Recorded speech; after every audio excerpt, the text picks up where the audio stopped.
مخبر صادق صلی اللہ تعالی علیہ وسلم نے یہ ارشاد فرمایا تھا کہ دجال کو جو مسیحا سمجھتے ہیں وہ یہودی ہیں. یہودی اس کے انتظار میں کتنی صدیاں گزار چکے. آج میں یہودیوں کا ایک کیلنڈر نکلتا ہے جس کو وہ گاڈ کیلنڈر بھی کہتے ہیں, خدائی کیلنڈر کہتے ہیں. اس کیلنڈر کو ابھی 5777 سال گزر رہے ہیں, یعنی تقریباً 5500 سال پرانا ایک کیلنڈر ہے. اس تاریخ سے آج بھی یہودی چل رہے ہیں. اس تاریخ کو وہ سب سے زیادہ عظمت والی تاریخ سمجھتے ہیں جس میں 3 بار 7 آ رہا ہے, 5777. اور اس تاریخ کی نشاندہی ان کی پرانی کتابوں نے کی تھی. اس اعتبار سے اب یہ بڑی تیاریوں میں لگے ہوئے ہیں.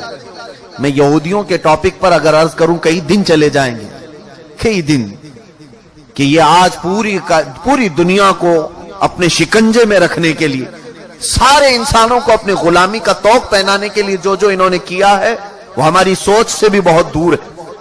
ہمیں وقت کہاں ہے یہ سب چیزیں پڑھنے کا اور سننے کا. گیم میں مصروف کر کے جو ہمیں رکھا ہے, ہمیں آپس کے ایک دوسرے کی لڑائیوں میں جو مصروف کر رکھا ہے, سوچنے کا بھی وقت نہیں دیا جاتا.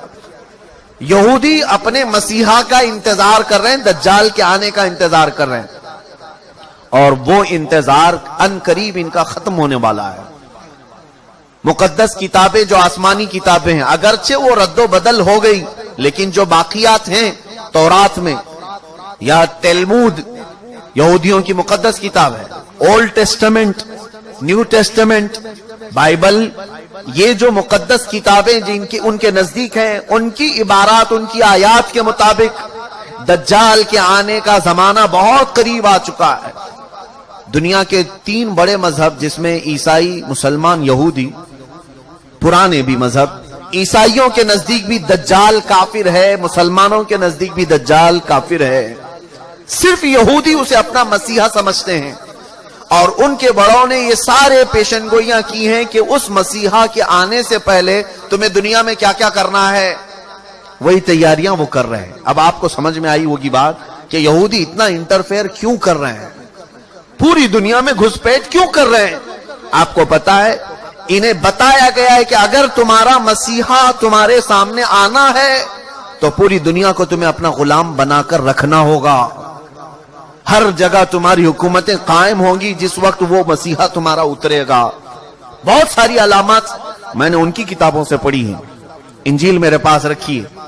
بہت ساری چیزیں یہودیوں کو یہ بشارتیں دی گئی ہیں کہ تمہارا مسیحا اس وقت اترے گا جب اسرائیل میں, یعنی سارے یہودی جمع ہو جائیں گے. یہ مقدس زمین پر ساری دنیا کے یہودی جمع ہو جائیں گے. یہ جمع ہونے کا کام 70 سال پہلے سے انہوں نے شروع کیا ہے.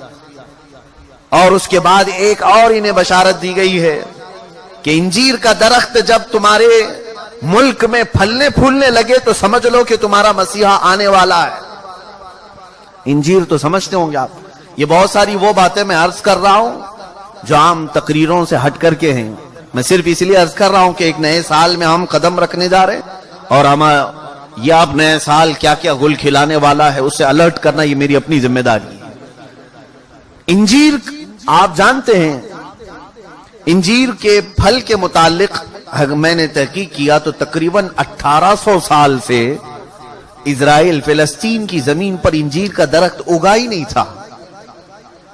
1800 ایئرس 1800 سال پہلے سے, اور اب جا کر کے فلسطین اور اسرائیل میں کثرت سے انجیر کے درخت اگنے لگے اور پھل بھی دینے لگے. ان کی ایک بشارت میں یہ بھی لکھا گیا ہے, انجیل میں یہ عبارت موجود ہے کہ مسیح دروازے پر کھڑا ہوگا جب تمہارے ہاں انجیر پھل دینے لگے. مسیحا تمہارے دروازے پر کھڑا ہوگا. یہ عبارتیں پڑھ کر میں بہت شوق ہوا. کتنی اس میں سچائی ہے وہ اللہ بہتر جانے. اس کے علاوہ یہ بھی انہیں کہا گیا تھا یہودیوں کو کہ جب تمہارے ہاں ایک گائے لال بچیا کو جنم دے, اور وہ لال بچیا ایسی ہو کہ اس کو کسی نے اپنی ملکیت میں نہ رکھا ہو, اس سے کسی نے کام نہ کرایا ہو, اور وہ جوانی میں اس لال بچیا کو تم قربان کرو اور بڑی مقدس عبادت گاہ میں اس کی راکھ ڈالو, تمہارا مسیحا اتر کر آ جائے گا. یہ بھی کتاب میں ہے.